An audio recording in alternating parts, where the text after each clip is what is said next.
Fred, coming off Hawaii and just everything with the travel and the 3 games in 4 days and all that, how important was it to set the tone right away just with the energy, especially on the defensive end? Yeah, I mean, that's the biggest thing we've talked about the last couple of days is getting off to a good start. And, this team has shown Southern that, they will hang in games if you allow them to get off to good starts. And they did that against A&M. They were up 14 at half.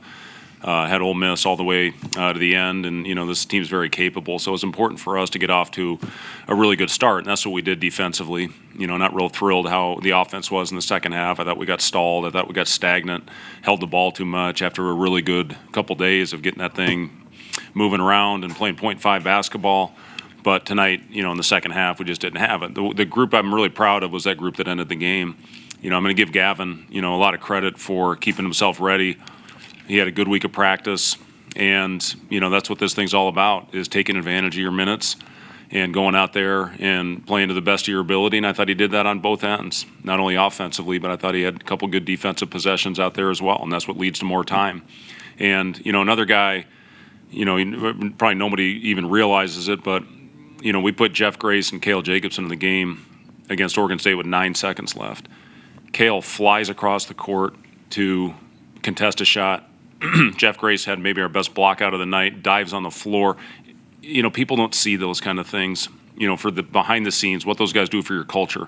There's never any, emotional outburst. There's never any adversity with those guys. They just come into work every day, and it's nice to see them go out there and get recognized by their teammates for making those kind of plays. Those are huge at the end of the year, when you're looking at your overall resume. And, I'm proud of that group, for going out there and playing the right way.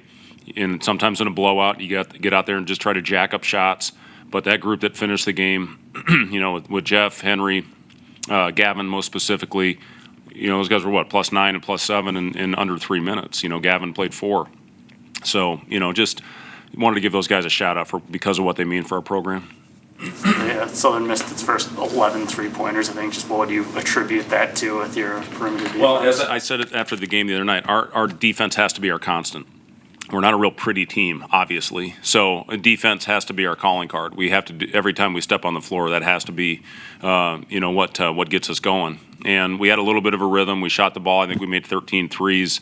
But, if we go out there and guard like we have been, then we're going to have a chance to win most nights that we step on the floor.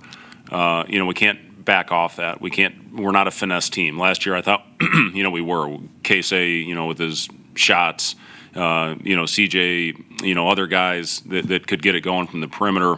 But this team has a chance to be a gritty, dirty, grimy team, similar to what it was a couple years ago with Bandamel and Gary when they were healthy. So I've liked how we've gone out and competed on that end. We've got to get better on the glass. They got 17, but they missed a lot of shots. So, I think it's about 30%. That's the number. We want to keep them under 30% on their offensive rebound percentage. So clean that up, clean the turnovers up, and, hopefully we'll have a chance to have a good season. You mentioned the fast start. I'm curious, at this point of the year, how much is there a non-conference fatigue and that emphasis of getting through this final game without, unscathed again before? This is always a dangerous game.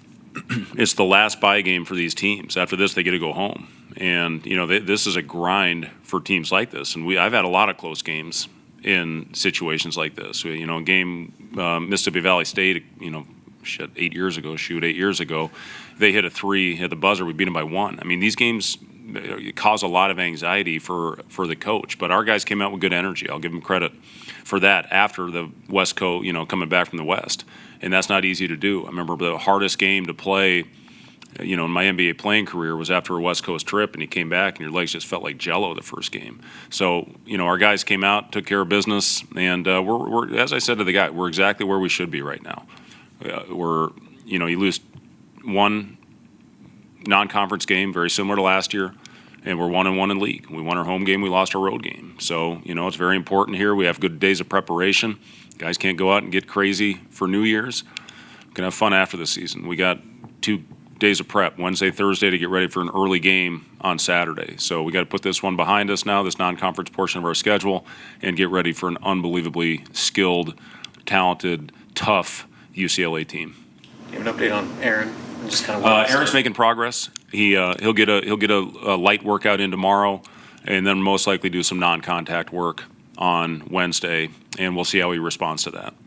How have you seen, even going back to Hawaii, just Berkey's confidence on the offensive end develop over the past few weeks? Yeah, he's been good. The thing I've liked is his rebounding. I think he's done a good job with that. We've got him the ball in the block a few times where he's made some nice plays. He's shooting the three with a lot more confidence right now and with less hesitation. You know, it's good to see Raleigh step up and knock down a couple threes today as well. I think he probably wants that free throw back, but, you know, he knocked down a couple big threes.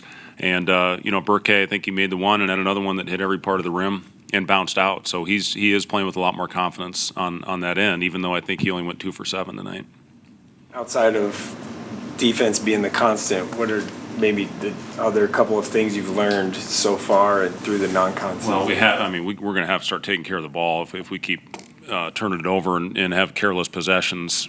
I don't care how good your defense is, you can't defend a pick six. It's really hard to do. So we gotta be better. We gotta have, you know, I think we only had 4 turnovers at halftime, and then we just got really sloppy out there in the second. And you know, the 12 baskets we made, I think we assisted on all 12 of them. That's a good sign. But you know, we just, again, that killer mentality. You got to find a way to keep doing the things that you know, that make you successful out there. And I just thought we got too stagnant tonight.